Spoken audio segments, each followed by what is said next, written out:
Well, good afternoon and welcome to today's colloquium. Today our speaker is Stephen Phillips. Steve is a member of the senior professional staff here at APL, and he has been since 2005. Steve is an analyst supporting U.S. Navy program offices, U.S. Army Special Operations Command, and other DoD entities.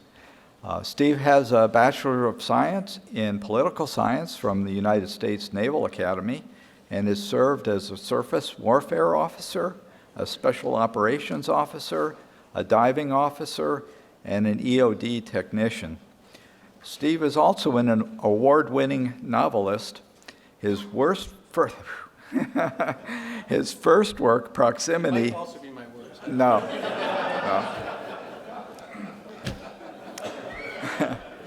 So Steve's first work, Proximity, garnered the Military Writers Society of America Gold Award in 2008, so it's definitely not the worst.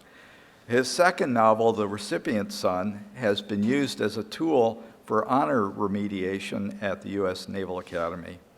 Steve is pursuing a PhD in war studies through King's College in London, and his dissertation is a historical case study of Operation Earnest Will. Imagine that. So let's welcome Steve. Thank you. Thank you, everyone, for coming. I really appreciate you being here. In the 1980s, 60% of the world's oil traveled through the Strait of Hormuz. Iran and Iraq were at war, and they sought to erode each other's ability to fight that war by attacking the oil industry. This photograph, taken by Norbert Schiller, depicts a scene that played out hundreds of times. Tens of millions of dollars were lost. 400 civilian merchant sailors perished. The United States Navy intervened to restore stability to the Persian Gulf, to restore stability to the world's oil markets. And its Operation Earnest Will, led to a stalemated conclusion of the Iran-Iraq war. Today I'm going to talk about several of the incidents that occurred during Operation Earnest Will. Some of these I'm sure many of you have heard of or remembered if you served in the conflict. USS Stark being attacked by an Iraqi aircraft. USS Samuel B. Roberts hitting an Iranian mine. And USS Vincennes shooting down Iran Air 655. I'm also going to talk about some other aspects of the operation that might not be as well known. Asymmetric operations at sea through Operation Prime Chance, countermine operations to include the takedown and capture of the Iranian ship Iran Ajir. Have to talk about geography to lay some of this out. Iran, of course, has, we could call it the northern or the eastern side of the Persian Gulf.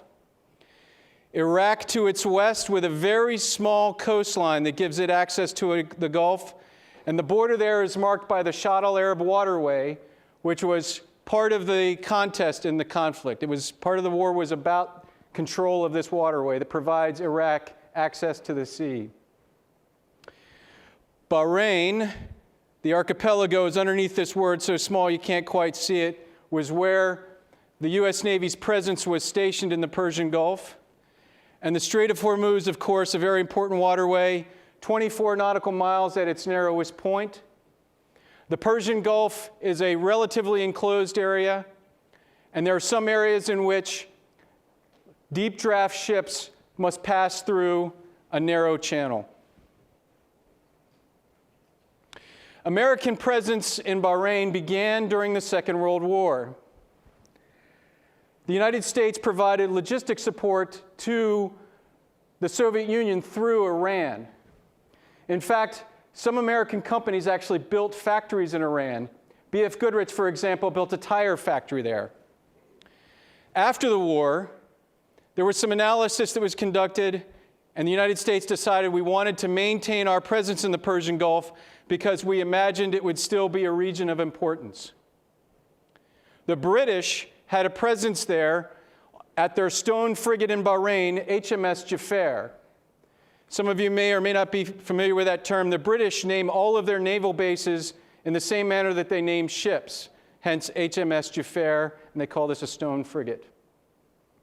In 1971, when Bahrain becomes independent, the British decided to end their presence there, but the United States, we decided we wanted to stay, and so we leased that facility beginning in that year for $800,000 a year. There was an American school built there for American dependents. The school was opened up also to locals and other foreigners in the area. So as you can imagine, it became a school where expats sent their kids, royalty from the Gulf Coast states sent their children there. And there were several times during its history that we thought we would close down this facility, but the school was always the linchpin. It served as a vehicle for us to maintain positive foreign relations in the area. The Iran-Iraq War, like all wars, was a particularly brutal conflict. It lasted for 8 years. The Iranians were sending people to the front without any weapon, and they would say, when you arrive there, you're going to find someone who's already passed away, someone who's already died. You're going to get your weapon from them. They sent young boys as young as the age of 12 to go to become martyrs on the front. It was a war that was religious, pitting the Islamic fundamentalist Shia, who were emerging from the Islamic Revolution, against their secular Sunni-led neighbor, led by a Sunni minority, because they had their Shia brethren were in Iraq. It was a war for territory. Saddam Hussein wanted to have control of the Shatt al-Arab waterway and two of the ports that were on its eastern side in Iran, Khorramshahr and Abadan, so that he could have better access to the sea. It was also a war for regional influence. Saddam Hussein imagined himself as the next Nasser. He wanted to become the new leader of the Arab world, and he had positive connections and had allied himself with Kuwait, Saudi Arabia, and other Gulf Coast nations. During the conflict, both sides started attacking each other's oil industry to erode their ability to conduct the war by eroding each other's economy. And Kuwait bore the brunt of Iranian attacks because they had a robust oil industry that was easier to target than the Iraqi allies that they had. So Kuwait asks both superpowers, the United States and the Soviet Union, if they can reflag their tankers as either Soviet or American, and then receive superpower protection. So the anti-shipping tactics that both Iraq and Iran used were slightly different. Iraq's tactics tended to focus on air-to-surface attacks. They would use mostly F-1 Mirages, a French-built aircraft using and firing French missiles, the Exocet air-to-surface missile. They would take off from Iraq. They would fly down with overflight rights over Kuwait and over Saudi Arabia, and then they would turn to the east. Iran had an exclusion zone set up, and the Iraqi aircraft would fly over to that exclusion zone, turn on their radar, detect a ship, fire an Exocet missile on it to take it out, and turn and go home. Very rarely would they visually ID that ship. Their notion was if it's operating in the exclusion zone, as far as they were concerned, it was an Iranian ship and they would take it out. Iran did use aircraft, but most of their tactics employed surface vessels of a variety of kind. They used bog hammers, which are small attack craft that could be armed with rocket launchers, with machine guns and the like, to go out and harass shipping and sometimes conduct visit board search and seizure. They had a number of frigates that they would use. This is the Sahand. There were two of them that were particularly well known, Sahand and the Sabalan. They would deploy from islands and oil platforms because they had several small islands and oil platforms to the region that would allow them to extend their influence throughout the Persian Gulf. And included in this, they would deploy from those regions to lay mines, and especially would lay mines in these deep channels that they know the tankers would be constricted, that they'd have to maneuver through these areas so that they could try to attack them that way. They also used Chinese-made Silkworm missiles for surface-to-surface attacks. Some of these missiles were launched and fired into Kuwaiti ports. So there were actually oil tankers sitting pierside in Kuwait that would get hit by Chinese-made Silkworm missiles. And as I said, they did use F-4 Phantoms flying out to conduct attacks. They attacked, for example, some Saudi Arabian oil platforms by bombing them with their F-4 Phantoms that the United States had provided prior to the arrival of the Ayatollah Khomeini when the Shah was in power. So Kuwait asked both the United States and the Soviet Union if they can reflag their tankers, and we sort of debated it. We weren't sure if we wanted to get involved. The Soviets decided that they would provide assistance because they wanted to increase their influence in the region, so they agreed right away, and in fact conducted one convoy, and their first convoy hit a mine, and after that their participation dropped off to in effect nothing. While we were debating, the Saudi Arabians decided to sort of add a stick to the carrot request, and they said, listen, we have a lot of American currency. If you don't do this, we're going to dump your currency on the market and devalue it. So that was sort of the last straw, and we decided that we would help out the Kuwaitis. To do so, we formed a shipping company in Delaware, the Chesapeake Shipping Company. 11 of Kuwait's 22 tankers were reflagged as American, and each one of them had to be assigned an American master to command the ship. This tanker escort mission, the overall mission, became known as Operation Earnest Will. There were a couple of sub-operations that came underneath of it: Operation Prime Chance, Operation Nimble Archer, Operation Praying Mantis. The number of warships in the Gulf increases dramatically.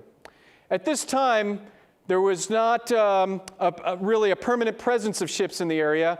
There was a command ship that would be there for long periods of time.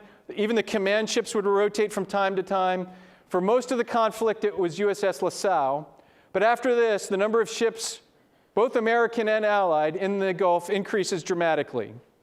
Kuwait provides fuel to the United States Navy for the duration of the conflict. And initially, our analysis said, we're going to come in, we're going to reflag these tankers, we'll conduct a couple of convoy operations, and the conflict will end. The Iranians will go back into port, and we'll be able to restore the stability in the region. But of course, that assessment was wrong. The Iranians decided that our presence didn't matter, and they would continue to conduct kinetic attacks against anybody who was providing oil for and supporting both Kuwait and Iraq. As a result, the United States Navy found itself in kinetic action.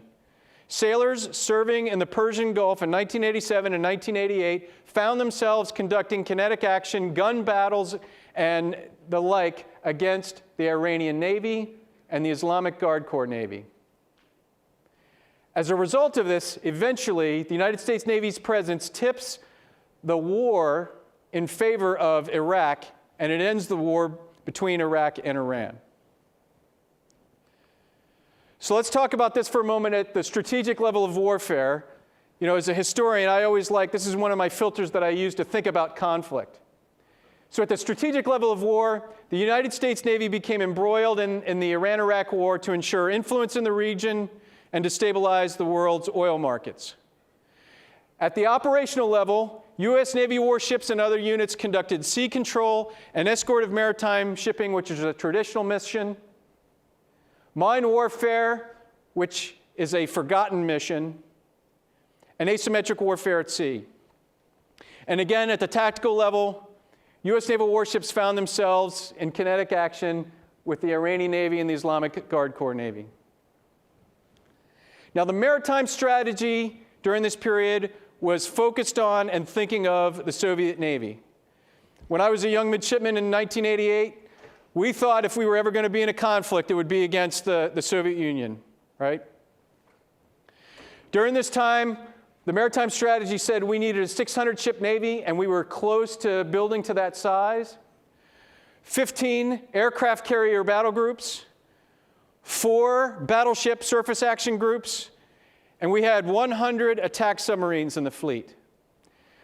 Now, this is not to say that we didn't think about shipping, control of the sea lanes and the like. Of course, the maritime strategy reflected on that traditional mission, but it was not what everybody was thinking about at the time. The first major incident for the U.S. Navy is the Iraqi attack on USS Stark. Now, this is not officially part of Operation Earnest Will, but it had great influence on everything that happened during Earnest Will. This was on the 17th of May, 1987. By this time, we've decided that we're going to conduct this mission, and the preparations are underway. And USS Stark, there she is, a Oliver Hazard Perry class frigate, a very capable ASW platform, is independent steaming in the Persian Gulf. This map is from the CIA World Factbook, so this is the one piece I had to add since it's not part of Operation Earnest Will proper. But it occurs in this area on the 17th of May in the Persian Gulf. We're going to see this map again for each of the various incidents. On a routine presence patrol. Now, the Stark had been on deployment in the Gulf for some time. They knew that Iraq and Iran were conducting these attacks at sea, but they were somewhat relaxed or mollified because they were operating in international waters, and they had never had any incidents or issues prior to this.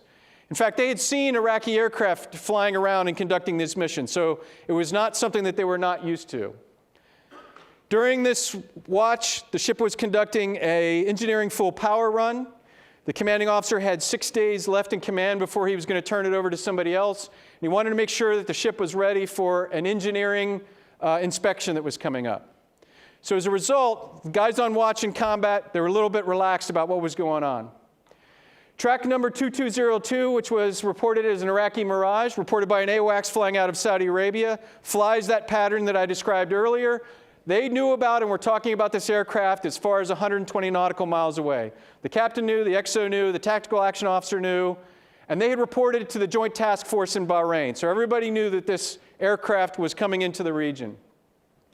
The executive officer was in combat conducting administrative work with the tactical action officer in between him standing his watch. So he was in there with a clipboard having conversations about administrative stuff while this is going on. So their posture was, in fact, a little bit too relaxed for this environment. Their weapons were in the standby mode. They did not have their chaff armed. Watchstanders were being allowed to get up and walk out and take a smoke or go out and use the head without relief on watch. The executive officer was actually sitting at one of the weapons consoles where a watchstander was supposed to be sitting. Again, the track is observed as it continues to close to their location. At one point, they evaluated and said it's going to have a closest point of approach of 11 nautical miles. It's not an issue. And again, they were talking about this, and they were reporting this back to the Joint Task Force on board USS LaSalle. And then suddenly, at 30 nautical miles away, the aircraft turns and puts its nose right on USS Stark and starts to close. It now looks like it's an attack profile.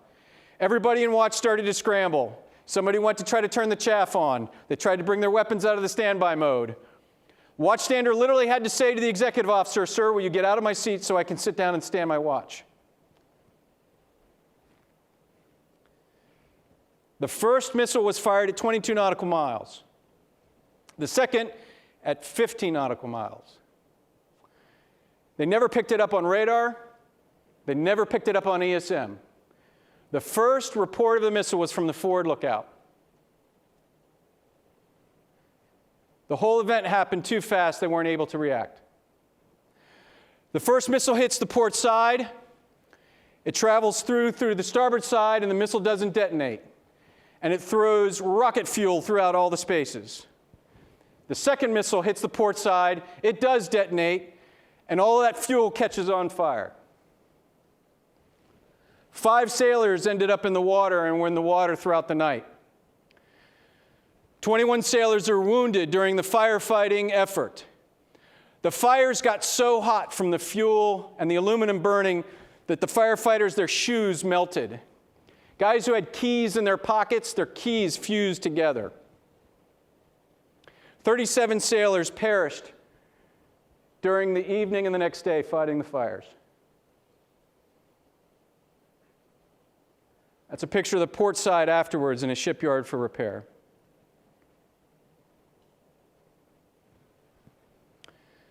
So, of course, this had profound impact on the mindset of everybody serving in the Persian Gulf thereafter. A mantra developed: do not take the first shot. Now, when I say take, I think take like pull the trigger take, but this bumper sticker phrase they used, what they meant was don't absorb the first shot. And as a result, all U.S. Navy ships in the Persian Gulf became very aggressive, and it was emphasized to captains and crews, don't take the first shot. It is better to shoot down an aircraft by accident than for you to be hit by a missile and have to endure this. Of course, lessons learned are you should run a vigilant watch always, especially when you're in a war environment. And identity, even in the modern battlefield, identity can be mistaken during with the fog of war. I have to mark some heroism. There was a gunner's mate by the name of GM3 Mark Samples. He stood watch in that forward magazine. That missile that went through the starboard side, it rested just after that forward magazine. The spaces were on fire. This young kid went down to that forward magazine filled with SM-1 missiles, and with a fire hose for 13 hours kept that space cool so those missiles wouldn't detonate.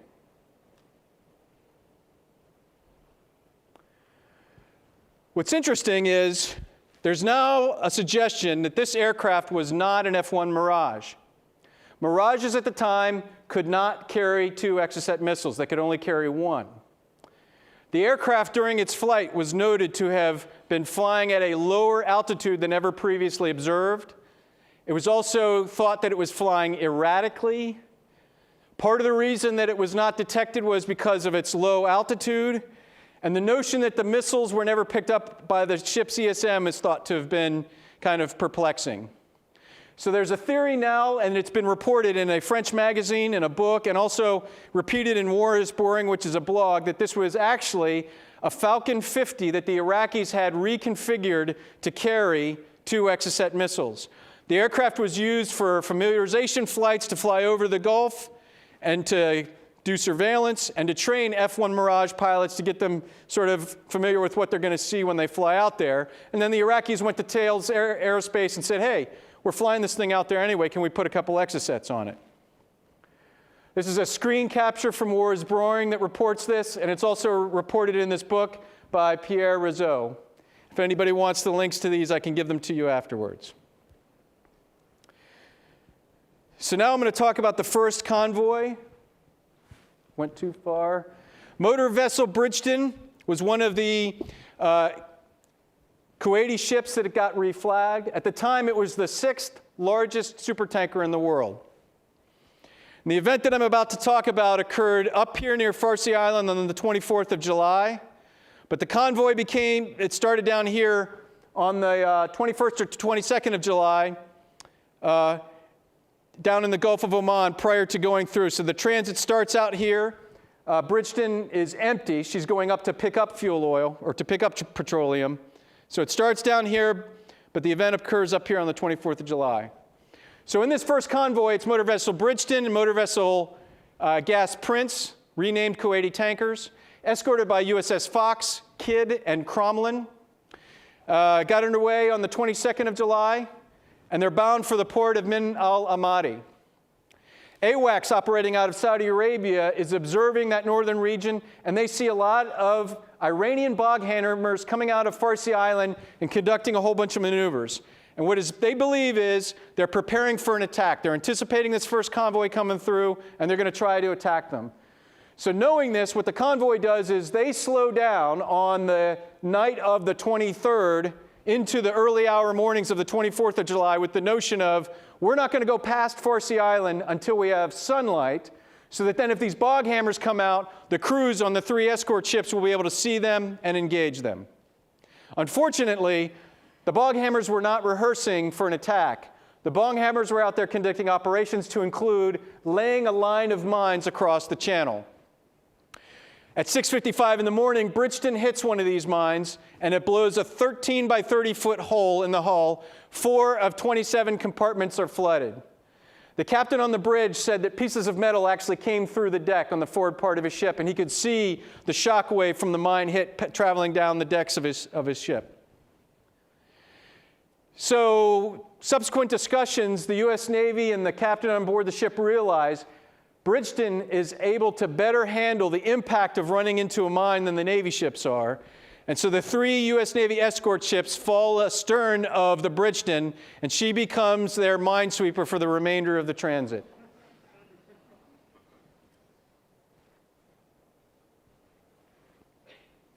Operation Prime Chance. This was asymmetric operations at sea. A lot of the senior officers who were serving during Operation Earnest Will had served in the Vietnam War, and some of them remembered and had been involved in asymmetric operations in the Mekong Delta, and they remembered both leasing barges and also using LSTs as platforms for helicopters, special boat units, brown water Navy and the like. And they realized we need to use those kinds of forces also to interdict what the Iranians are doing here, and they're laying their mines and attacking with bog hammers and the like. So this becomes a secret asymmetric response to the Iranians' operations. It includes Task Force 160 Special Operations Aviation helicopters. It includes Task Force 118 helicopters. They're conducting air surveillance and interdiction. SEALs Special Boat Unit and EOD guys are conducting surface interdiction and surveillance. EOD guys are conducting mine warfare, going out and deploying to find and destroy both floating mines and moored mines. One of the things that happened was the Iranians they'd lay some mines, but they'd also let some mines drift. So you'd have these contact mines with contact horns drifting in the Persian Gulf just looking for a victim.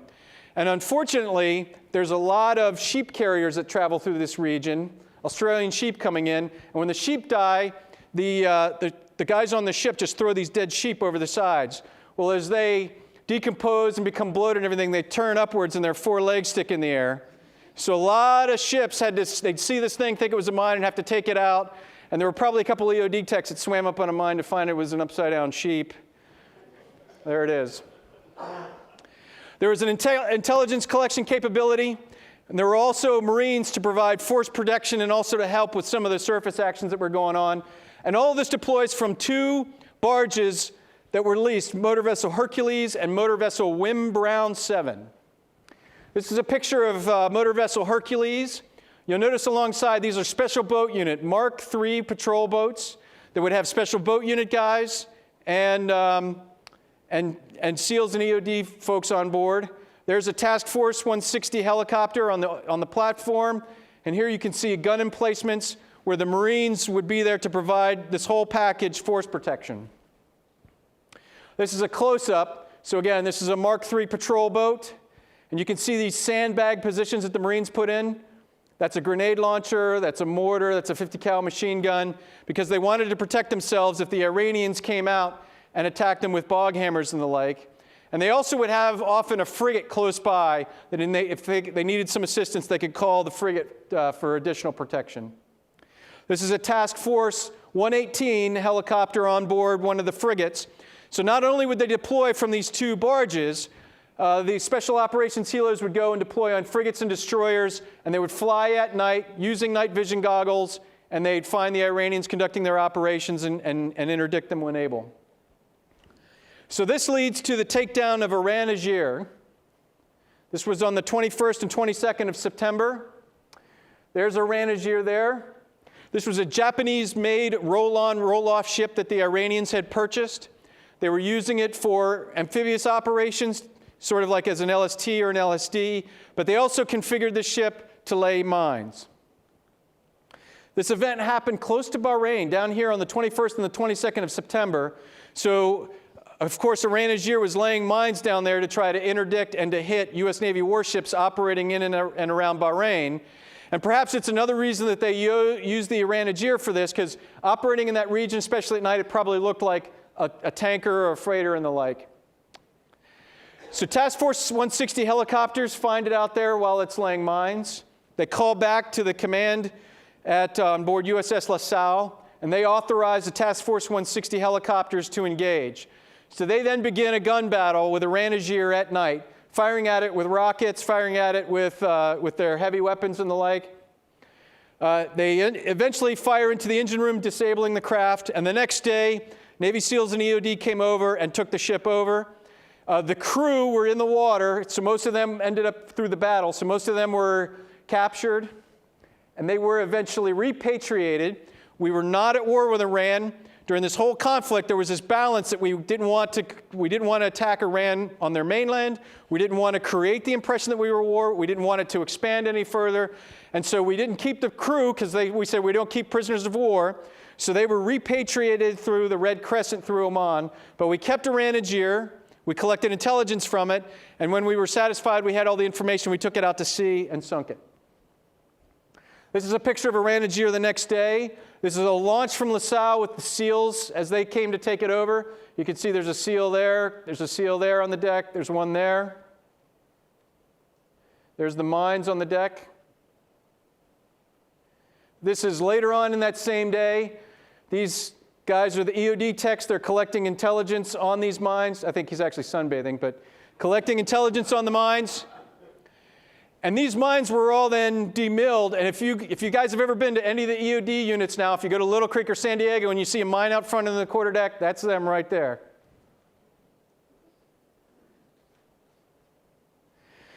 So now I want to talk about the USS Samuel B. Roberts mine strike. I suspect many of you have heard of this incident. This happened on the 14th of April, 1988. USS Samuel B. Roberts, again, another Oliver Hazard Perry class frigate. This happens down here. Roberts was transiting after having conducted an escort operation. They were going back out into the Gulf of Oman to pick up another convoy to come back through. They had a lookout sitting on the bow, just like in that photo that you've seen in each of my section separators, looking for mines, and he sees one on the horizon. Look, there's a mine. And then very shortly after that, they see 2 or 3 more. So the captain says, all right, we're going to go to general quarters.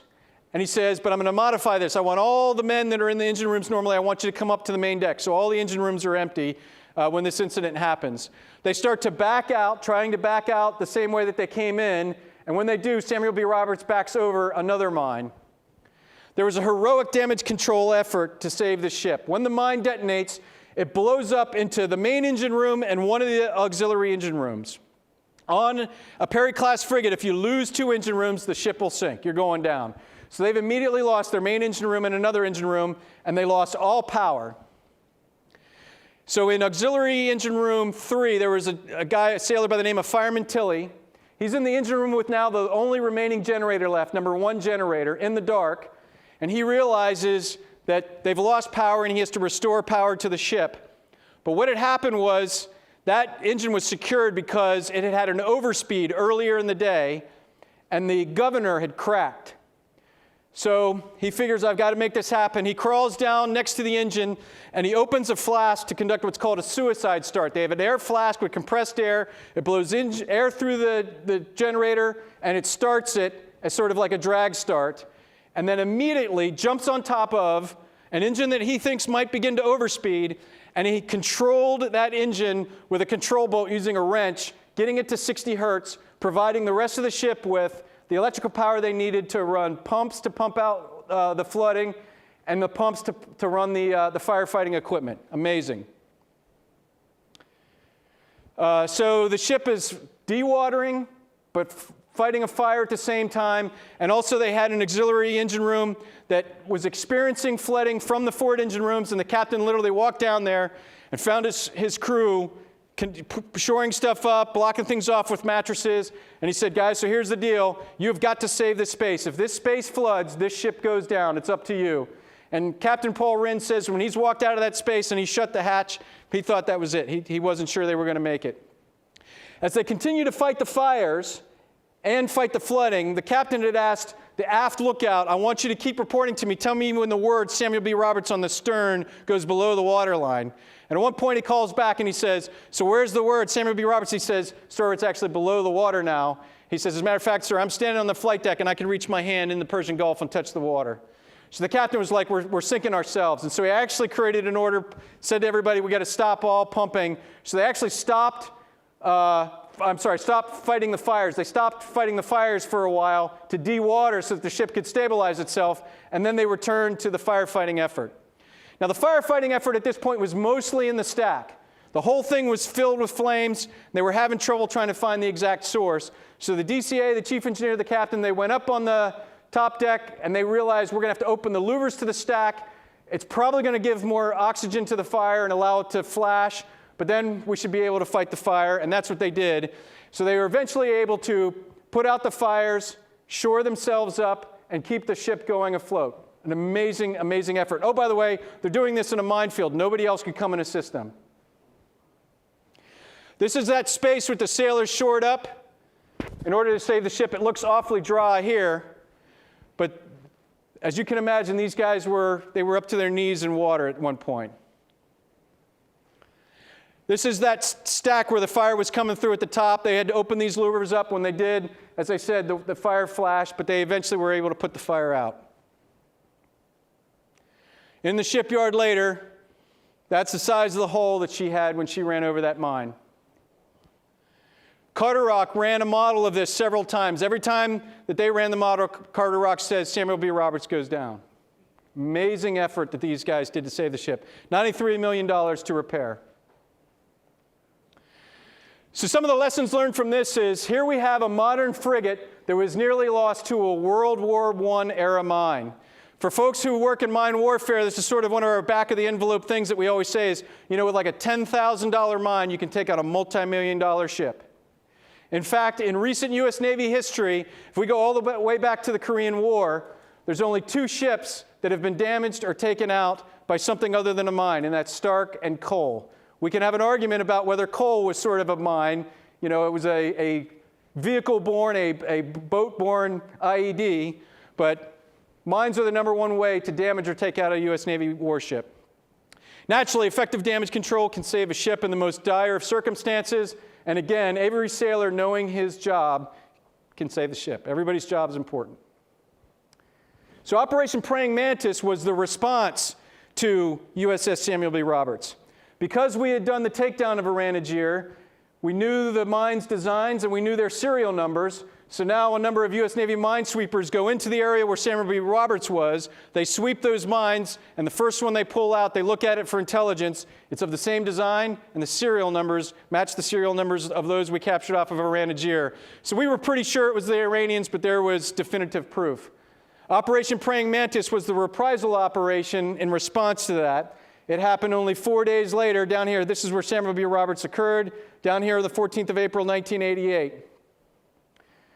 So, again, part of the notion here is we wanted to do reprisal operations so that we did not drive ourselves into a larger war with Iran.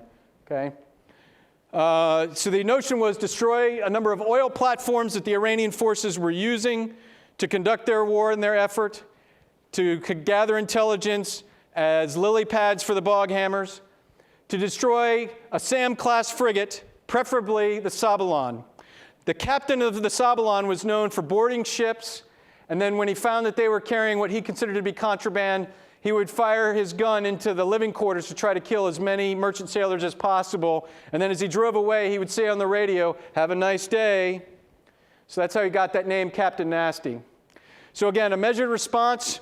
And what's interesting is it starts the same time as Iraq begins a Ramadan offensive, an offensive during Ramadan, and they named it for that. And as a result, the Iranian Central Command had issues trying to deal with the conflict because both are happening at the same time. They thought it was coordinated. In fact, it was just circumstance. So there were 3 surface action groups that were assigned to this mission. The first surface action group, SAG Bravo, is USS Merrill, Lindy McCormick, and Trenton. They're assigned to go to the oil platform with the name Sasan. They arrive at 8 o'clock in the morning and they provide warnings to the crew. We're going to blow up your oil platform. We're going to take it over. You must abandon. Half of the crew abandons and half decide to stay. USS Merrill, Spruance-class destroyer, starts to take the platform under fire. There's a ZU-23 gun on board. They start shooting back at USS Merrill, and Merrill responds in kind, taking out the gun crew. Then the remaining guys on board decide maybe they don't want to be there anymore, and a tugboat comes alongside and calls out on the radio and says to the surface action group, "These folks want to abandon, can I bring them out?" And they allowed them to leave. So the rest of the crew abandons the platform.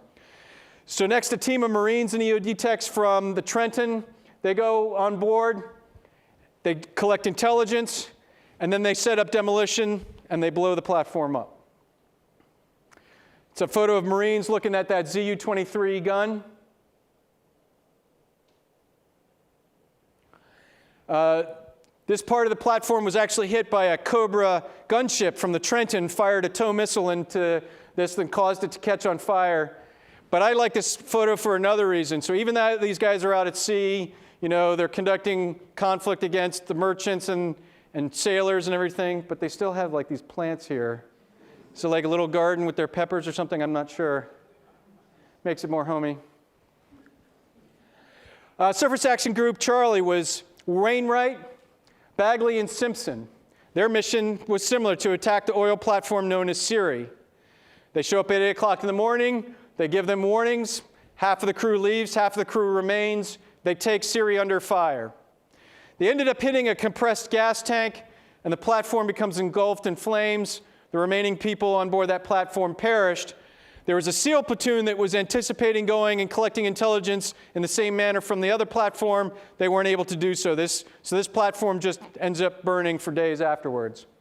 So next, this surface action group gets underway, and they pick up an Iranian warship. Now, they knew that one of the other surface action groups was assigned to go after the frigates, but they pick up an Iranian warship. It's the Joshan, which is a patrol boat, and they end up getting in a battle with it. Wainwright calls the Joshan and says, "Abandon your ship, I intend to sink you." Joshan replies by firing a Harpoon missile at the Wainwright. Again, a Harpoon missile that we'd sold to them under the Shah. The Harpoon goes down Wainwright's port side. Simpson replies next, firing 2 SM-1 missiles in the surface mode, and hits the Joshan. So this surface action group, basically, they all start shooting at the Joshan, and it sinks. Multiple standard missiles, gunfire, etc. A flight of F-4s comes out to join the conflict. Wainwright fires an SM-2 at them and damages at least one of the F-4s, and they return, so they're out of the fight. That's the platform under fire, engulfed in flames. SAG Delta was sent out to go and attack and find an Iranian ship. So this was the Jack Williams, the O'Brien, and the Joseph Strauss. Again, Sabalon was the primary target because that was Captain Nasty's ship. But Sahand, its sister ship, gets underway first. Now, the Enterprise battle group was out in the Gulf of Oman, and an A-6, actually a flight of A-6s coming out to participate. They fly by to visually identify this frigate, and that frigate ends up shooting at the A-6s. So the A-6s end up rolling in, and they hit it with harpoons, rockets, and bombs. Then the surface action group gets involved. They also fire at it from multiple different angles, and the Sahand ends up going down. Sabalon gets underway later. It's also attacked by an A-6 that drops a laser-guided bomb right down its stack into its engine room, 500-pound bomb. It blows up, and the ship is unable to, it basically goes dead in the water. And that's the picture of the Sahand as it was going down. So again, this was intended to be a measured response. We had declared that if Iran fired any silkworm missiles at us, that we would respond in kind, and that would include we would attack their silkworm sites, which were on the Iranian mainland. And in fact, silkworm missiles were fired at the 2 barges, at Gary, which was a frigate that was protecting them, and also at SAG Delta. But to this day, the United States Navy has never acknowledged that. In fact, during the time, the U.S. Navy said there was no evidence that any silkworm missile was fired at it. But you can go on YouTube today. There were journalists on board all these ships, and then there's films of it. There's films of the ships shooting at the silkworm missiles, of firing chaff at them and the like. The reason the U.S. Navy didn't want, and the DoD didn't want to admit to it, because we didn't want the war to expand. We wanted it to just end here. A strike package flies out to finish off Sabalon. It's called back. Went all the way up to the Secretary of Defense at the time, Frank Carlucci. He said, "We've shed enough blood for today." So that was the end of the reprisal operation, the end of Operation Praying Mantis. So 2 ships are sunk. 1 is taken out of service. 2 platforms are destroyed. 3 bog hammers were destroyed, and at least 1 Iranian F-4 was destroyed. What's most important is, from this point on, Operation Earnest Will is only the Islamic Guard Corps Navy coming out and harassing ships. By and large, the Iranian Navy is done at this point. So in many ways, the reprisal operation had its intended effect. Part of the reason that we were successful also was Iran was isolated politically during this time. So because our response was relatively measured, we didn't get any pushback on from the international community. So I think the lesson here is reprisal operations can have a desired impact, but without diplomacy, ultimately, those folks are going to eventually return to conflict. At the tactical level, we learned that gunfire is not effective against platforms. It seemed to be high end or low end. High end, you didn't quite have the effect. On the high end, you would end up destroying it. On the low end, they basically weren't very effective. So it was board the thing and blow it up with demolition is how you get the job done. So now I'm going to talk about the shoot down of Iran Air 655 by Vincennes. 3rd of July, 1988. USS Vincennes at the time is one of the few Aegis cruisers that have been commissioned. She'd only deployed once before. This was the first ever deployment of an Aegis cruiser to the Persian Gulf, and she was sent there specifically because of the silkworm threat. This event occurred down here in the Strait of Hormuz on the 3rd of July, 1988. Again, she was sent to the Gulf to protect against silkworm missiles. Vincennes had a reputation of being a very aggressive ship. Different people have different views. Some say they were really aggressive. There were others that said, it was a little bit of, some ships had jealousy of them because it was the first Aegis cruiser there. But that was their reputation. Some called them the robo-cruiser. So what happened was on this day, they were engaged in surface battle with bog hammers. During that engagement, a civilian airliner, Iran Air 655, leaving from Bandar Abbas, flying into Dubai, basically flies right over the battle, and they end up shooting it down accidentally. And naturally, this is a tragic error.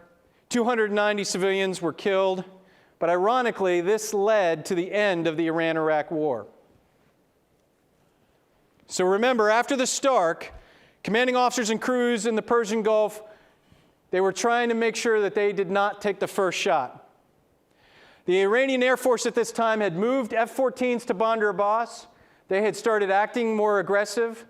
There was intelligence that the F-14s might have now a air-to-surface capability. There was intelligence that they were going to try to conduct an attack over the 4th of July weekend. There was even a notion that they might use these aircraft in a kamikaze attack. The crew on board Vincennes has all of that intelligence. They were briefed this. On the morning of the 3rd of July, Elmer Montgomery is operating on the western side of the Strait of Hormuz, and they respond to a number of bog hammers that are attacking a Dutch tanker that's coming through. Vincennes is asked to send their helicopter to go and assist, Ocean Lord 2-5. When Ocean Lord 2-5 flies into the area, the bog hammers shoot at that helicopter. At this point, rules of engagement say that basically the battle is on. They've shot at an American asset, and so USS Vincennes can go and enter the fray. So that's what happens. Vincennes heads to the north. They take tactical control of Elmer Montgomery. USS Sides, a Perry-class frigate, is now coming through the Strait of Hormuz also. They take tactical control of USS Sides. A gun battle with the bog hammers begins.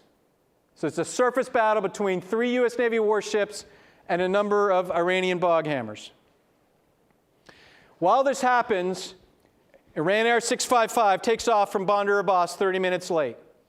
It is squawking the correct IFF modes and codes. So this is basically all aircraft send out an electronic signal that identifies who they are. Her modes and codes are correct. But the Air Watchstander on Vincennes has rolled his query system so that the ball tab has him detecting an F-14 that is also sitting on the airfield in Bandar Abbas. He picks up its modes and codes, and as a result, tags track number 4474, Iran Air 655, as an F-14. It is now begins its ascent and starts to fly right over this gun battle. The Air Watch follows proper procedure for the Gulf at the time to ensure that they don't shoot down an innocent aircraft. They start to query 655 on the international air distress. And they basically call out, I don't know the exact verbiage, but it's unidentified aircraft at such and such altitude and bearing. This is U.S. Navy warship. You're standing into danger. Throughout its entire flight, Iran Air 655 never answers those calls. So from Vincennes' perspective, 655 looks like an F-14 that is on constant bearing, decreasing range. In fact, the aircraft is ascending during its entire flight, but in the last moments of the engagement, on board Vincennes, it looks like it's descending. The reason is there was a track block issue. It was track number 4474. But what happens is USS Sides in the link gets a better picture, so the track number changes to 4131. But this is happening so fast, the whole thing went down in 7 minutes. The captain doesn't realize there's a track swap. Meanwhile, another ship in the Gulf of Oman is transmitting a new track 4474, and it's assigned to an A6 that is coming in to land on board an aircraft carrier. So in the last moments, when the captain says, what's happening with track number 4474, 4 watchstanders in combat hit a button, 4474, and it opens a window on their crow that tells them that 4474 is descending at 500 knots. That was the last decision. He ends up shooting down Iran Air 655 from that confusion. 290 people perish. But then there's domestic pressure within Iran. People who were willing to send their 14-year-old son to the front for martyrdom now are upset because flying on a vacation weekend to Dubai, people have been killed. And so there's protests. There had been a standing UN ceasefire agreement. Saddam Hussein had already signed it. And with the domestic pressure that followed this incident, it gave Khomeini an out, and/or it created the pressure for him to sign that peace agreement. So he signs it within a month. And when he did, he said, signing this peace agreement is like drinking from a poisoned chalice. But it's the end of the Iran-Iraq war. So what's interesting about this Operation Earnest Will and this period of time in history is that we can now draw a line from this operation to the conflicts that followed afterwards. Saddam Hussein is not able to gain control of the entire Shah al-Arab waterway or Abadan or Khor Mashar. He still wants to have more access to the Persian Gulf, and so 2 years later, he invades Kuwait in what becomes Desert Shield and Desert Storm. Similarly, from this moment on, American presence in the Persian Gulf increases to include our presence in Saudi Arabia. The Air Force AWACS, for example, that are operating in the Saudi Arabian Peninsula. And that creates consternation for Osama bin Laden, who does not want to have infidel there, and that leads to the formation of al-Qaeda and our modern war on terror. So I think we can draw a line from this to those evolutions. USS Simpson, she was in SAG Charlie, the Perry-class frigate that took out Joshan with at least 2 SM-1 missiles. I think she ended up firing more by the end of the conflict. When she decommissioned in 2015, there's only 1 U.S. warship now remains in the inventory that has engaged in surface combat and sunk an enemy ship. USS Constitution. These are many of the books that I've read that you can find on Amazon and the like. If anybody's interested in my other sources, I'm happy to share with you. And at that, any questions? Thank you.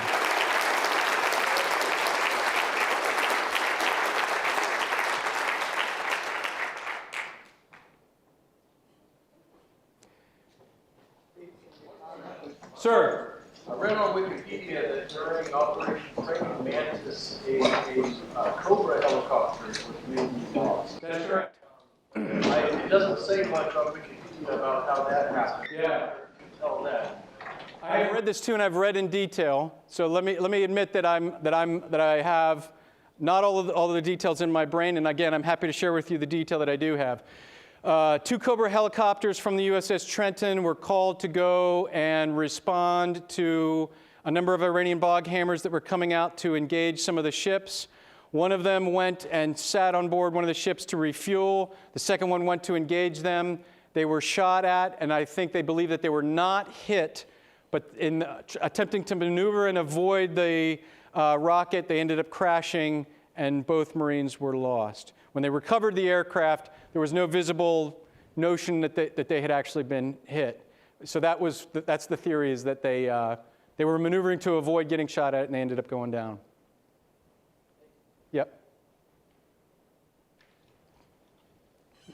Steve, can you comment on whether Earnest Will had any influence over the Iranian desire to build up their Navy again and nuclear weapons?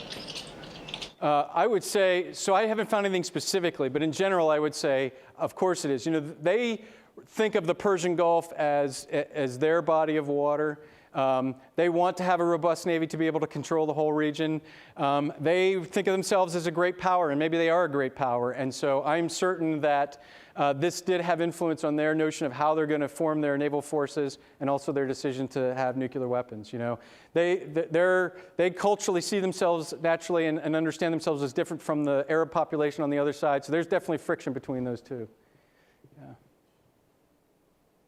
Sir, in the back.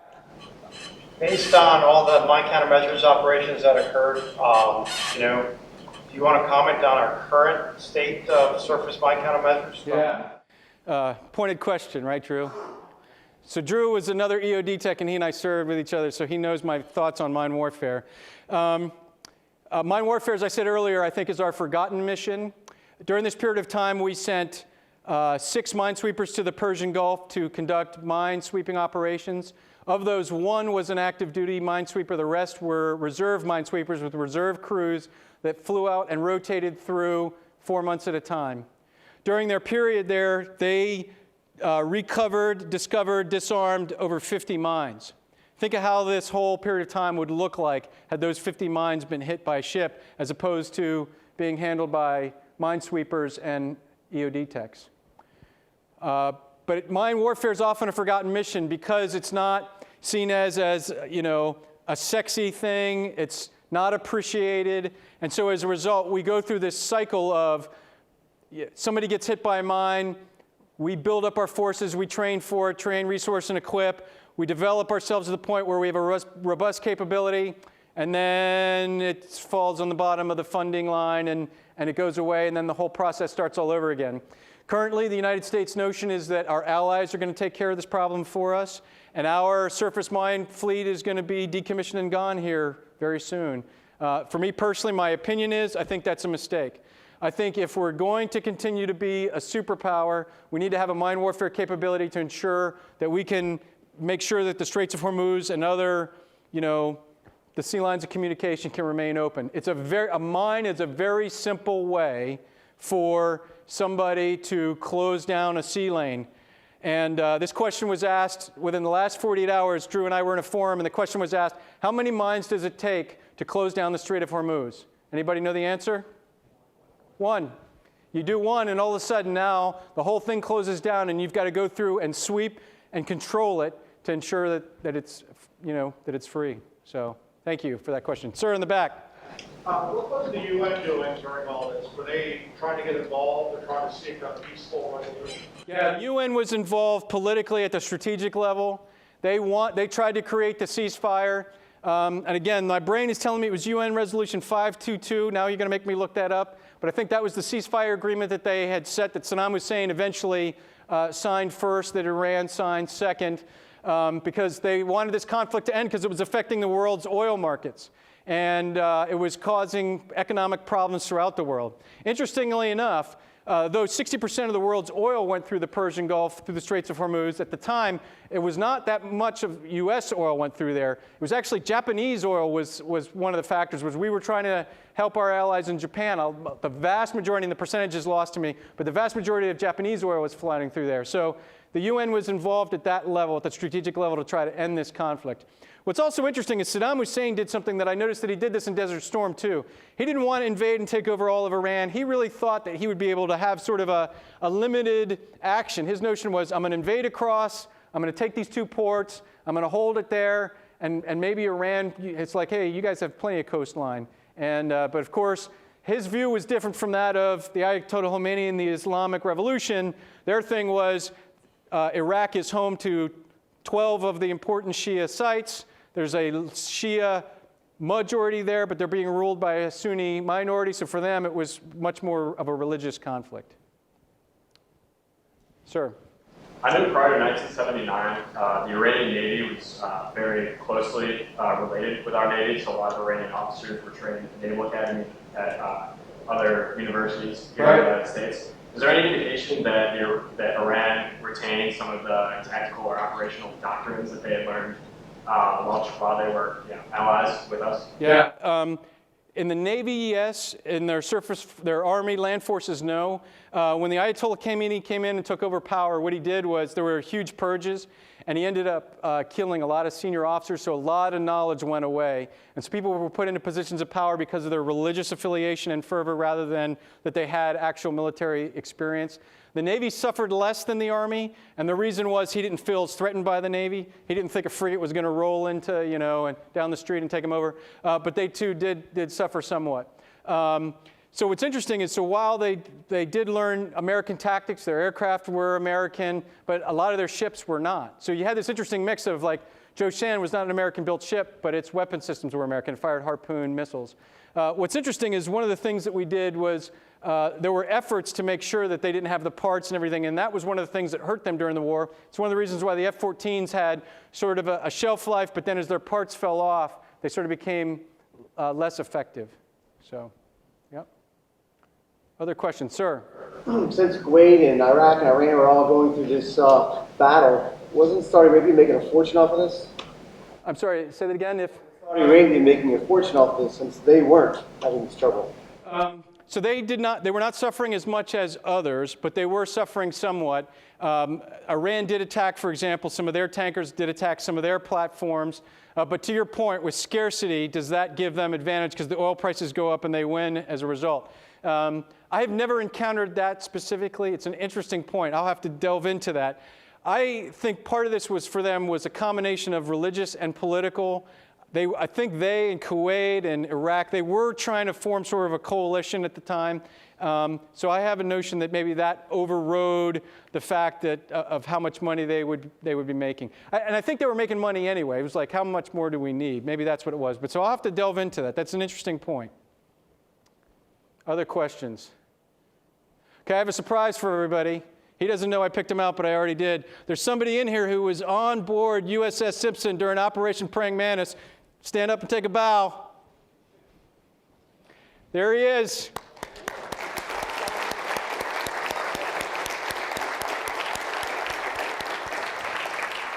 So now I need to pick your brain afterwards. On that note, I suppose everybody should roll out. I'm happy to answer questions if you want to come down and ask me afterwards. And anybody who has as much more information for me, I'd love to talk to you about the whole operation. So thanks again for coming.